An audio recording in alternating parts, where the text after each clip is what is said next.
ನಮಸ್ಕಾರ. ನೀವು ನೋಡ್ತಾ ಇದ್ದೀರಿ ವಾಸ್ತು ದರ್ಪಣ ನ್ಯೂಸ್ ಚಾನೆಲ್. ನಾನು ನಿಮ್ಮ ಅನಿಲ್ ಕುಮಾರ್ ಎಂ ಸಿಂಧೆ. ಹುಮ್ನಾಬಾದ್ ಪಟ್ಟಣದಲ್ಲಿ ಶ್ರೀ ವೀರಭದ್ರೇಶ್ವರ ದೇವಸ್ಥಾನ ಸಾವಿರಾರು ವರ್ಷಗಳ ಇತಿಹಾಸ ಹೊಂದಿದೆ.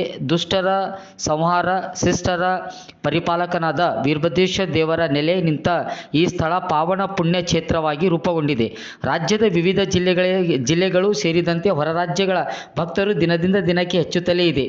ಮಹಾರಾಷ್ಟ್ರ, ತೆಲಂಗಾಣ, ಆಂಧ್ರ ಪ್ರದೇಶ ಹಾಗೂ ತಮಿಳುನಾಡು ವೀರಶೈವ ಲಿಂಗಾಯತ ಸಮುದಾಯದ ಬಹುಪಾಲು ಜನ ವೀರಭದ್ರೇಶ್ವರ ದೇವರನ್ನು ಸ್ಮರಿಸುತ್ತಾರೆ.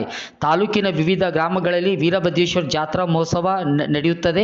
ಇಲ್ಲಿನ ಜನರಿಗೆ ವೀರಭದ್ರೇಶ್ವರ ಜಾತ್ರಾ ಎಂದರೆ ನೆನಪಾಗುವುದು ಹುಮ್ನಾಬಾದ್ ಪಟ್ಟಣದ ವಿಜಯನಗರ ಅರಸರ ಕಾಲದಿಂದಲೂ ವೀರಭದ್ರೇಶ್ವರರನ್ನು ಯುದ್ಧದ ಆದಿದೇವನಾಗಿ ಪೂಜಿಸಲಾಗುತ್ತಿತ್ತು ಎಂಬುದಕ್ಕೆ ಇತಿಹಾಸದಲ್ಲಿ ಉಲ್ಲೇಖವಿದೆ.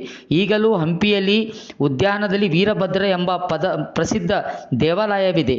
ಅನಾದಿ ಕಾಲದಿಂದಲೂ ಆರಾಧ್ಯ ದೇವರಾಗಿ ಕೋಟಿ ಭಕ್ತರ ಪಾಲಿಗೆ ಆರಾಧ್ಯ ದೇವರಾಗಿ ಭಕ್ತರ ಇಷ್ಟಾರ್ಥ ನೆರವೇರಿಸುವ ಕಲ್ಪವೃಕ್ಷವಾಗಿದ್ದಾರೆ. 108 ಮಠಗಳ ಇತಿಹಾಸ ಹಿನ್ನೆಲೆ ಹೊಂದಿರುವಂತೆ ಎಂದು ಅನೇಕ ಇತಿಹಾಸಕಾರರು ತಿಳಿಸಿ ಹೇಳುತ್ತಾರೆ.